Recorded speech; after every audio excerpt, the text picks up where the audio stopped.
지난주 말씀이 기억나십니까? 지난주 예, 벼락치기 했잖아요. 빨리 얘기해요. 네, 알았어요. 네.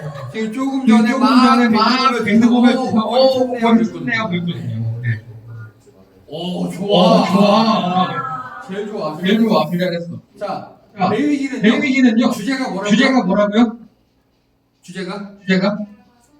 맞아요. 맞아요. 정결과 성결이에요. 예. 그게 결국 하나님 백성들에게 사는 법입니다. 오늘도 계속 그 얘기 나옵니다. 지난주에 이게 레위기 히브리어 이름, 그리고 그가 누구든지 부르셨다. 누구든지예요. 그리고 이게 5대 제사인데 이걸 통해서 하나님께 나아가는 거고 또 이웃에게 나가는 거. 그런 의미가 있다. 얘기했고요. 이게 제사장을 임명하다라고 하는 말라임이란 단어예요. 그래서 제사장은 자기 욕심을 채우는 게 아니라 하나님의 손을 채워야 합니다. 이제 지난주 내용입니다. 정결법에 먹으면 되는 거 안 되는 거 막 있었고 이런 애들 다 먹으면 안 된다. 그리고 막 이렇게 좋은 것들 다 먹으면 안 된다. 그러는데 그 이유가 왜 안 되냐? 그래서 역대 교회에서 막 여러 가지 해석들이 있었고 막 어떤 게 있었고 막 위생 있었다 하지만 요걸 잘 보면요. 그러면 뭘 먹으면 되느냐? 봤더니 이런 거 먹어도 된대요. 그리고 부정하게 된다는 게요. 이걸 먹으면 너는 죽어가 아니라 이걸 먹으면 너는 제사를 드릴 수 없어. 하나님 앞에 나올 수가 없어. 그 이야기입니다. 그리고 하루만 지나면 괜찮대요 또. 그러니까 이거 먹으면 절대 안 돼가 아니라 스포츠 경기에서 잘못을 하면 퇴장 하고 나가잖아요. 그럼 그 사람은 선수로 끝난 게 아니잖아요. 그 경기만 못 뛰는 거잖아요. 일종의 부정이 그런 겁니다. 잠깐 그 하루 정도 예배를 못 드리는 거예요. 하지만 이 당시 생각해 보면 내가 하루 예배를 못 드린다는 거는요 큰일이에요. 왜냐하면 이 사람들이 지금 어디에 머물고 있다고요? 장소가? 아까 장소에 어디? 신의 삶 및 광야예요. 우리 지난번에 광야 보셨죠? 사막도 아닌 것이 황무지 같은 그런 곳. 거기 있다 보니까요. 이들에게는 주식이 뭡니까? 주식. 뭘 먹고 살아요? 하나님께서 내려주시는 만나를 먹고 살아요. 메추라기 때를 먹고 살아요. 그러다 보니까 하루라도 만나와 메추라기를 먹지 않으면 안 되는 겁니다. 그러면 자 생각해 보십시오. 우리 지금 이렇게 도와주신 분 4분이 계시는데요. 우리가 한 가족이라 칩시다. 가족 관계 모르겠어요. 뭔지는 한 가족이에요. 근데 이 중에 제가 하루 부정하게 됐어요. 하나님과 관계가 떨어졌어요. 하루. 그러면 오늘 만약에 만나가 3인분만 내렸어요. 그럼 어떻게 될까요? 저는 굶는 거겠죠. 근데 우리 가족이잖아요. 설마 굶게 두겠습니까? 십시일반 이렇게 하겠죠. 나눠주겠죠. 근데 이 당시에는요, 부정하게 됐다는 거는요, 내가 내 하나님과의 관계로 내가 살지 못하고 옆 사람에게 빌붙어야 되는 그런 일종의 민폐 같은 그런 겁니다. 그래서 신앙 공동체에서 나 하나쯤이야 하는 게 부정이 돼요. 나중에는.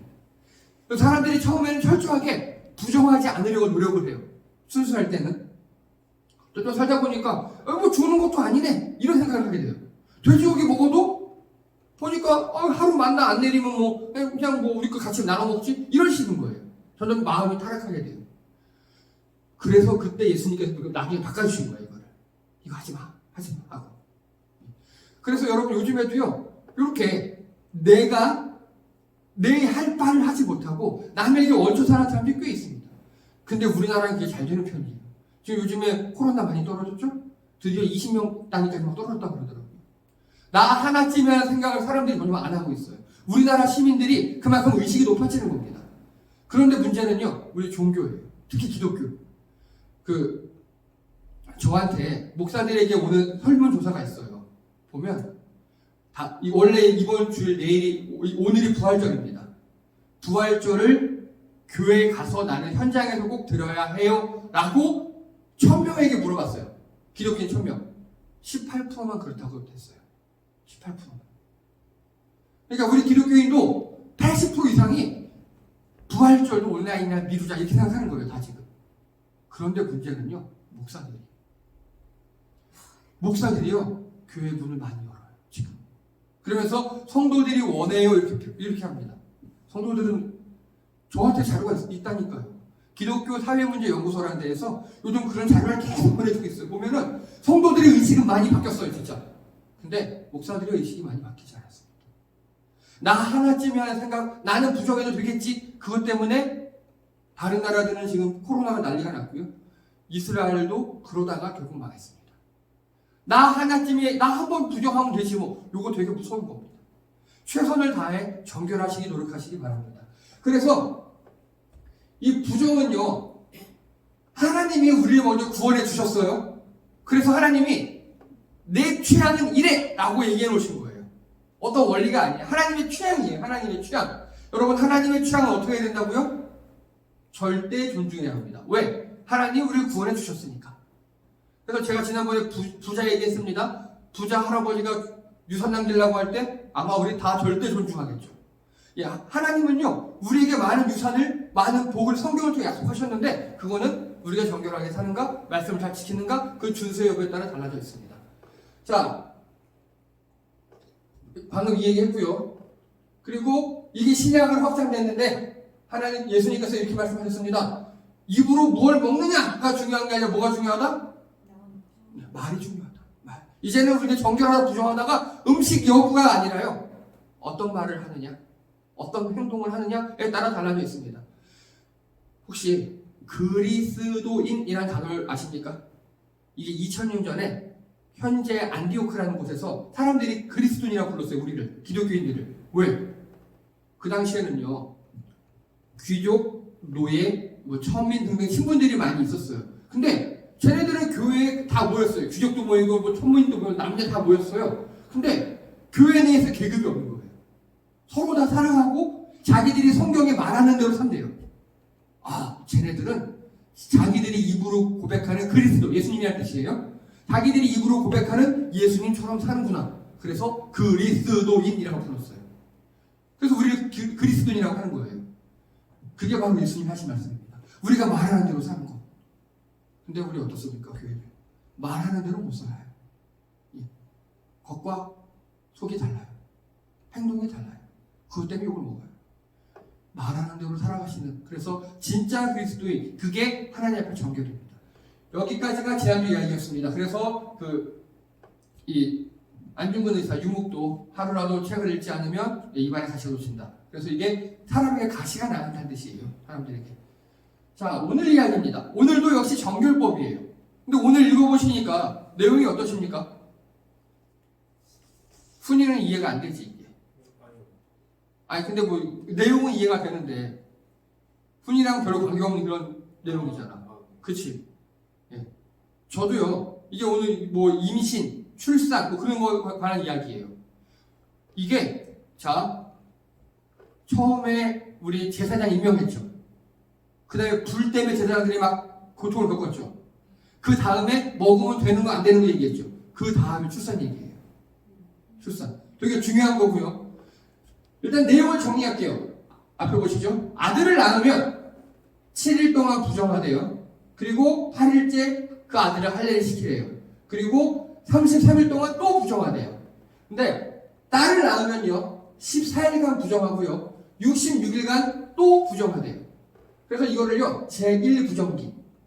그래서 성경 표현에 의하면 생리 때처럼 부정하다 나와요. 여기는 제2부정기. 설명이 성소에 못 들어간, 성물도 못 만진, 줄곧 집안의 고문. 이렇게 나와있어요. 이해가 우리는 안 되시죠? 아니, 생리 때문에 불경해. 뭐 이렇게 할 수 있잖아요. 자, 그러면 성경에 뭐라고 나와 있느냐? 레위기 15장에 보면 이렇게 나와 있어요. 생리 때 어떤지. 보면요, 여자의 몸에 닿은 자, 생리하는 여자와 하이파이브 하면 안 돼요. 예. 그리고 그 여자가 누운 자리는 앉은 자리. 그리고 그 여자가 만진 거, 닿은 옷, 절대 닿으면 안 돼요. 다. 그리고 7일 동안이래요. 7일 동안. 어떻게 생각, 자, 여기에서 여자분 두 분. 어떻게 생각하십니까? 이 당시에 한번 들어가 보세요. 2000년, 이게 한 3, 4천 년 전 일이에요. 어떠실 것 같아요? 왜요? 내가 죄인이 된 것 같은. 죄인이 된 것 같은. 어떠세요? 이해가 잘 안 돼요. 아니, 그러니까 이렇게 당했으면요, 네. 이해는 적자고 설명할 텐데 기분, 느낌. 기분이 안 좋죠. 왜요? 왜 부정하게 생각하는지. 자, 그게요, 두 분뿐만 아니라 우리 기독교가 거기 많이 속아왔어요. 자, 제가 지난주에 말씀드렸어요. 부정하다가 뭐라고요? 부정하다가? 부정하다가 어떤 대시라고요? 제사장이 못 가는 제사를 드릴 수 없다요. 제사를 드릴 수 없다. 예. 근데 보세요. 몸에 닿아도 안 돼요. 그리고 누군 자리 아닌 자리 가서 이거 뭔 소리냐 간단하게요. 독감 수준에서 격리를 시켜야 된다는 소리예요. 가족 가운데 독감 걸린 분 있으세요? 저희 큰아들이 독감에 걸렸어요. 방 안에서 걔 방에다가 수건 따로 주고요. 걔만 화장실 따로 주고요. 밥도 갖다 주고요. 집 안에 있으나 마주치면 안 돼요. 이렇게 격리시키는 거예요. 느낌이 어떠십니까? 예? 아니에요. 그리고 보세요. 제2부정기 있죠. 아들은 33일, 여자는 남자는 딸은 66일. 이때는요. 성소, 성물, 이제 교회 오면 안 돼요. 간단하게. 그리고 줄곧 집안에만 머물러야 된대요. 이거는요. 이게 바로 자가격리예요. 그렇죠? 예. 가족들과 좀 만나도 되는. 여러분 미리 결론부터 말씀드립니다. 하나님의 크신 축복입니다. 이걸 자꾸 남자 여자로 대비시키고 생각하는데요. 이 당시 문화나 생활상을 생각해보면요. 이건 엄청나게 큰 축복이에요. 자, 선생님들 혹시 생리휴가가 법으로 보장된 거 아셔요? 근로기일보에 보면은 한 달에 하루 무급휴가를 할 수 있어요. 네. 그래서 내가 생리한다는 확실한 증거 혹시 의료진 뭐 있으면 무조건 할 수 있어요. 가보신 적 있으십니까?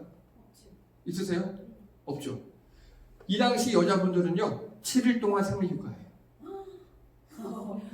그리고 보세요. 아까 보니까 뭐 그릇 옷도 닿아도 안 되고 그릇도 닿아도 안 되고 막 닿아도 안 된다 그러잖아요. 즉 가사도 완전 해방. 집 안에서 누구랑 닿아도 안 되고요. 말만 할 수 있어요. 이렇게 멀리 떨어져서. 그리고 내가 만진 그릇 다른 사람 만져도 안 되고 그렇게 7일 동안 머문답니다. 이게 부정하다라는 그 단어에 지금 우리가 꽂혀서 그러는데 그거 빼고요.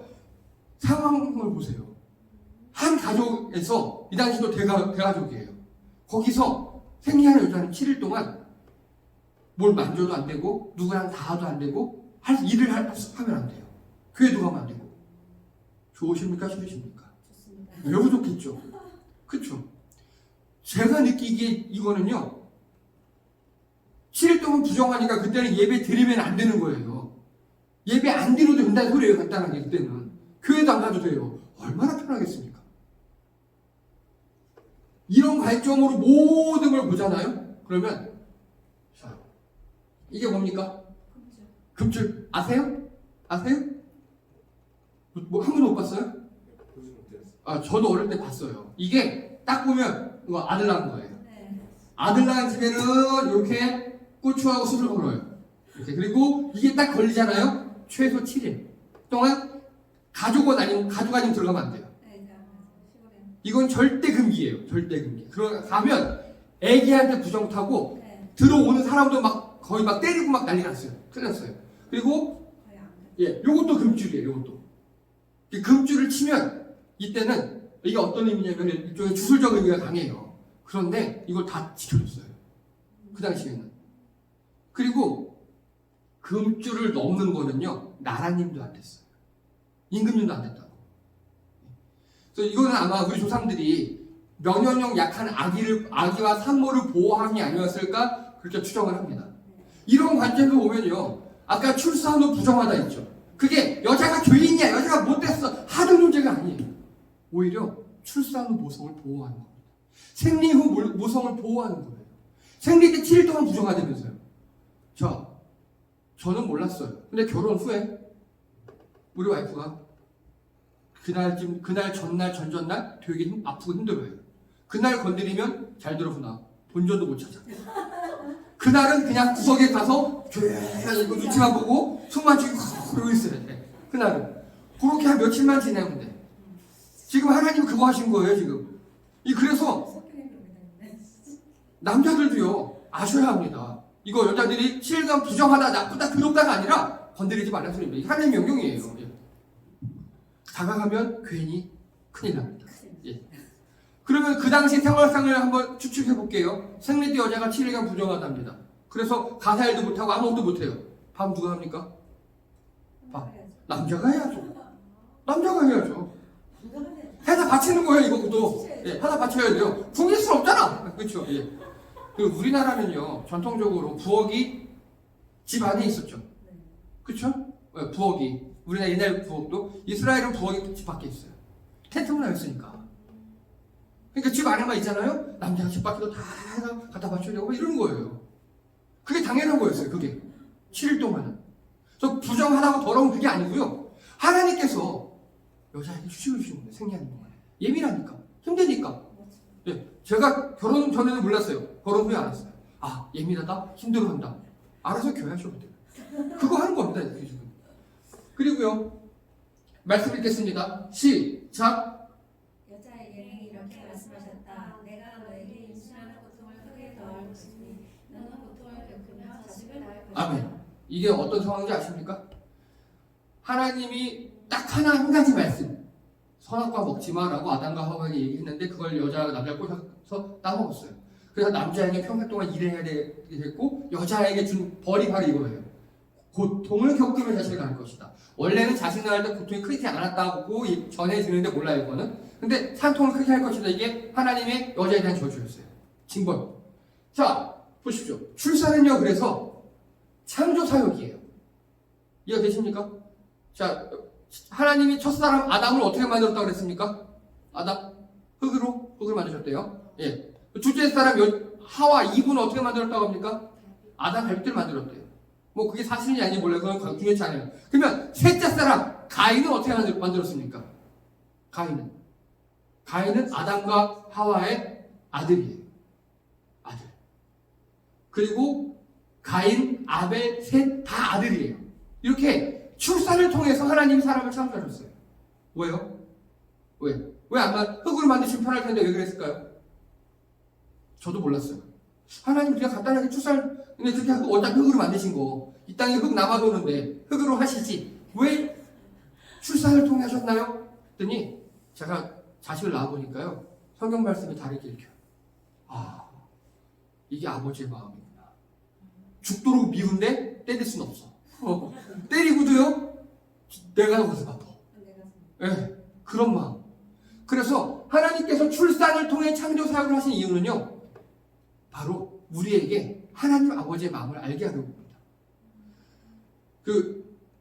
제 가족 중에 정말 말을 안 듣는 놈이 하나 있었습니다. 제 동생이에요. 그래서 제가 어릴 때 막 저주하는 말로 너도 장가 가서 이 새끼야! 너가 장가를 가야 돼! 막 그랬어요. 그랬더니 나는 그래서 장가 안 가. 뭐 그랬어요. 그랬더니 진짜 장가는 갔는데 자식은 안 낳고 있어요. 여러분 장가 가서 결혼해서 자녀를 낳아보면 우리 부모님 마음을 안다 그래요. 아, 우리 부모님 나 이렇게 키우셨구나. 거기서 조금만 더 거슬러 올라가면 하나님이 나를 이렇게 키우셨구나. 하나님이 나를 이렇게 사랑하시는구나. 내가 죄를 졌어도 차마 확 못 때리시고 뭐라고 그러면서도 끝에는 야 잘할 수 있지 이런 마음. 선생님들도 마찬가지잖아요. 어린이집에서 아이들을 훈계할 때도 끝까지 뭐라고 치지 않잖아요. 뭐 정신이 이상한 분이나 그렇게 하지 때리고 제대로 된 보통 선생님들은 다 막 하다가도 다음부터 잘할 거지 꼭 이렇게 하시잖아요. 살려줘야 되니까 애들. 우리 하나님이 그러시더라고요.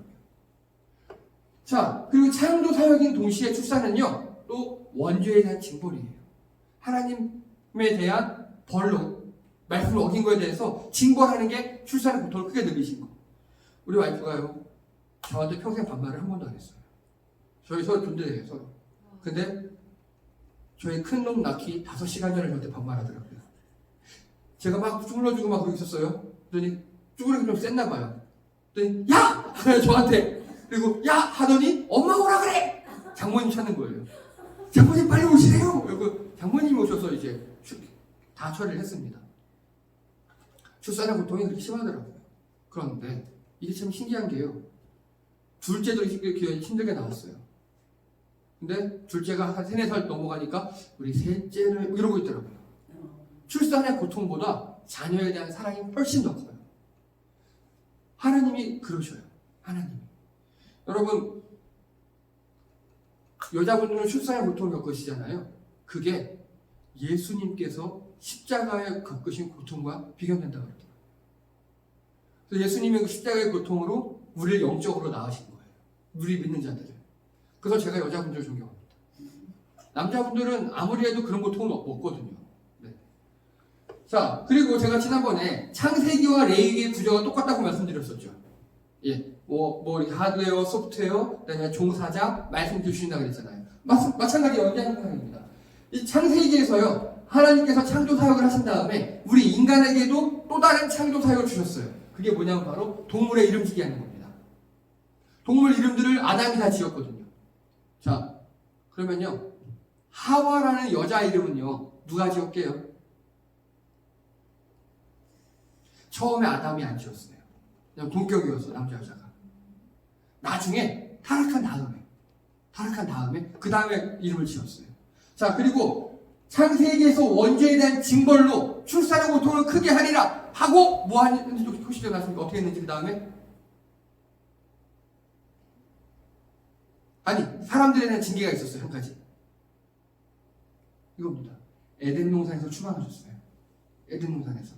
하나님과 함께 머무는 에덴 동산에서 쫓아냈어요. 자, 레위기 마찬가지입니다. 창조 사역은 우리가 출산을 합니다. 그리고 그 출산에 대한 원죄의 징벌은 산통 증가해요. 증가했다. 근데 여기서 하나님의 사랑이 느껴지는 게요. 하나님께서 에덴 동산에서 아담과 이브를 쫓아내시면서 그냥은 쫓아내지 않으셨어요. 어떻게 했는지 혹시 기억나십니까? 어떻게 쫓아내셨는지? 그냥은 못 쫓아냈어요. 맞아요. 아담과 하와가 에덴 동산에서는요, 거기가 워낙 천국이어서 옷이 필요 없었어요. 그래서 가죽옷을 지어 입으셨어요. 쫓아내면서 너무 춥고 더울까봐 보호하시는 거예요. 그런데 여기서 한 가지 포인트는 가죽옷이라는 거는요, 동물이 죽었음을 전제합니다. 그렇죠? 살아있는 동물에서 가죽만 뽑아낼 수 없잖아요. 하나님께서 동물을 죽였다는 소리예요. 이 아담과 하와를 위해서. 그래서 가죽옷을 해서 보내줬어요. 그냥은 못 보내고. 이게 하나님의 사랑입니다. 막 징계를 하다가도 끝까지 죽이진 않으셔요. 어떻게 꼭 회복의 실마리를 남겨놓으셔요. 마찬가지입니다. 레위기에서도요, 여자에게 출산의 산통을 증가시키시면서도 마지막 또 하나를 주신 게 바로 출산 후 아들 40일, 딸 80일간의 부정기간이에요. 저는 이거를 안식이라고 봅니다. 요즘 말로 하면 산후조리기간. 자가격리하면서 산후조리하는 거예요. 여자는 집 밖에 나가면 안 되라고 율법에 나와 있는 겁니다. 누가 뭐라고 그래서 하나님께 나가지 말랬는데 부엌도 밖에 있어요? 얼마나 좋아요. 밖에 안 나가도 돼요. 남자가 다 남편이 해다 먹여야 돼요. 네. 그리고 우리 지금 현대 사회는 그렇지 않은데 과거 우리나라도 마찬가지고 이스라엘도 마찬가지입니다. 결혼한 여자들의 제일 큰 임무 중에 하나가 바로 물 길러 오는 거였어요. 그래서 우리도요, 그 빨래터라든가 우물터에서 여자들의 커뮤니티에 옛날에 있었잖아요. 그쵸? 수소 떨면서 막 그거, 예, 마찬가지예요. 우물가에 모여서 여자들끼리 수다도 떨고 막 정보교환도 하고, 니네 오늘 반찬은 뭐니, 남편은 어떠니, 막 이런 얘기하고 그랬어요. 그런데 이게 면제되는 거예요. 우물에서 물 길는 거. 우물이 저 멀리 있거든요. 여러분, 우리나라 우물은요, 우리나라 이런 데는 축복받은 거예요. 우물은 얕으면 1m? 그냥 샘처럼 나온 데도 있고, 깊어봤자 몇 미터 안 돼요. 이스라엘의 우물은요, 현재 발굴된 것 중에서 최소 40m. 거기서 한 바켓을 길러봐요. 발이 어떻게 되겠습니까? 예. 그리고 깊은 건 100m가 넘어요. 그래서 이 당시에는 우물이 재산이에요. 그 40m에서 우물물을 길러다가 우리 식구를 먹여야 돼. 그게 면제됩니다. 생리할 때, 출산할 때. 여자를 천국이겠죠. 이거를요, 부정하다, 더럽다, 타락했다가 아니에요. 하나님께서 여자들에게 안식을 주신 거예요. 율법에 딱 박아놓은 겁니다. 아무도 뭐라 못해요. 전 여기서 하나님의 크신 사랑을 느낍니다. 얼마나 좋아요. 얼마나 좋아요. 그리고요, 자, 읽겠습니다. 3번 시작. 3번은 번제로 바칠 1년 된 어린 양 한 마리와 속죄제로 바칠 비둘기 새끼 한 마리나 산비둘기 한 마리를 하나 어비로 가져가서 제사장이 합작하여 나아. 네, 다음요. 그 여자가 양 한 마리를 바칠 형편이 아멘. 자, 여기서 뭐 특이한 거 하나 보이십니까? 포인트가 두 개 있습니다. 이게 이제 오늘 본문 말씀 6장 8절이잖아요. 포인트가 두 개가 있습니다. 첫 번째 포인트는요, 형편이에요. 형편. 자녀를 낳았는데 하나님께 뭘 바치래요. 근데 양을 못 드릴 거면 어떻게 하라고요? 양들 형편이 안 되면 비둘기, 산비둘기나 집비둘기. 즉 하나님께 반드시 바쳐야 되는데 능력껏 하라는 거예요. 굳이 양을 바칠 필요가 없다는 겁니다. 하나님께서 출산에 대해서 굉장히 관대하세요. 그리고 두 번째 포인트, 이게 더 중요합니다. 바로 번제와 속죄제예요. 마찬가지입니다. 번제, 속죄제. 양이나 비둘기, 양 아니면 비둘기 2마리 이렇게. 산비둘기는 집비둘기 2마리. 양은 번제, 그리고 속죄제는 비둘기. 이 번제와 비둘기, 속죄제가 반복이 되는데 번제가 무슨 의미입니까? 번제가. 이 번제가 무슨 의미입니까? 기억 안 나세요? 태워서 하는 건데 어떤 의미? 바로 감사입니다. 감사. 하나님께서 내게 자녀를 주신 것에 대해 감사라는 거예요. 즉 내가 너에게 자녀를 주었다라는 하나님의 인정이에요. 내가 너에게 자녀를 주었다. 그랬으니 너는 양이나 아니면 가난하면 비둘기로 감사해라. 정말 저도 그래요. 저도 자녀를 주시고 너무 감사해서 그때부터 1,000번제라는 걸 하기 시작했어요. 우리 아들들 너무 좋아서. 자, 그리고요. 속죄제는 딱 봐도 뭔지 알겠죠? 속죄제 무슨 뜻입니까? 속죄제. 이거는요 죄를 사하고 그런 의미이긴 하는데 그건 속건제예요. 이거는요 원죄에 대한 거예요. 원죄. 그래서 하나님과 나의 관계 회복을 의미합니다. 여기서 중요한 포인트. 번제는 뭐하고 뭐로 바쳐라? 돈이 있으면 양, 없으면 비둘기. 근데 속죄제는요 돈이 있던 없던 뭐로 바쳐라? 비둘기로. 그러면 하나님께서는요 번제를 더 크게 하라는 겁니까? 속죄제를 더 크게 하라는 겁니까? 번제를 더 크게 하라는 겁니다. 왜냐면요 애를 낳고 쉬고 온 여자에게 그렇게 하나님께서 가중처벌하지 않으시는 거예요. 출산 자체가 하나님에 대한 그거에 대한 징계이기 때문에 가중처벌하지 않으시는 거예요. 속죄제는 그냥 조금만 제일 약한 걸로 하고 그리고 감사를 크게 해라.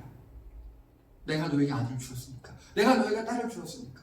이게 우리 하나님입니다. 하나님은요 철저하게 약자를 보듬으시고요. 그리고 또 오히려 우리와 하나님과 인간 사이에 주고 하나님께서 우리에게 보호 주시고 감사하고 이런 관계를 원하십니다. 이제 결론입니다. 읽겠습니다. 시작. 지금도 계속되는 창조 사역. 예, 하나님께서는요 부모를 통해 자녀를 창조하시고 하나님 아버지의 마음을 알게 하셨습니다. 부모가 되어보니까 알 수 있습니다. 우리 선생님들도 마찬가지일 겁니다. 그러니까 아이들에 대해서 대하는 마음이 바로 하나님의 마음입니다. 읽겠습니다. 시작. 하나님께서 우리에게 원하시는 거는요 니네 죄인처럼 살아라가 아니에요. 감사하면서 죄인이었으면 고백만 하고 감사하면서 살아랍니다. 죄의식 갖고 쫄아 살지 말고 원래 죄인이었는데 구해줬으니까 고마워하고 즐겁게 살아랍니다. 그런데 꼭 못된 교회들이 이걸 죄의식만 강조해요. 니네 죄인이야! 회개해! 이것만 강조합니다. 하나님은 그렇지 않으셨어요. 죄인이었으니까 근데 내가 고쳐줬잖아? 감사해랍니다. 하나님께 감사하신 여러분 되시기 바랍니다. 마지막 읽겠습니다. 시작. 보듬다가 무슨 뜻입니까? 그쵸. 안아준다, 토닥거려준다. 하나님이 딱 이런 느낌이셔요. 아무리 우리에게 세게 우리가 죄를 지어서 벌을 내리신다 해도요 결국은 은혜를 베푸셔요. 우리에 대한 징계가 죽어라 지옥 가라가 아니라 잘 되라. 그리고 끝에는 꼭 가죽옷을 지어 피신다든지 이렇게 출산 후 40일, 80일의 긴 안식기간을 주신다든지 이렇게 우리에게 보듬으시고 사랑하시는 하나님이십니다. 우리 이런 하나님께 감사로 나아가신 성도 되시기를 주님의 이름으로 축복합니다. 기도합니다. 할렐루야. 하나님께서 우리를 사랑하시고 보듬으시는 줄 믿습니다. 우리가 하나님 앞에서 오직 감사함으로 승리하게 도와주시옵소서. 하나님, 우리가 하나님처럼 약자를 보호하기 원합니다. 우리 가운데 있는 몸이 연약한 분들, 또 마음이 약한 분들을 우리가 보듬으며 그들을 섬기는 우리가 되게 도와주시옵소서. 장점을 살려주고 단점을 덮어주는 우리가 되게 도와주시옵소서. 감사드리며 예수님의 이름으로 기도드립니다. 아멘.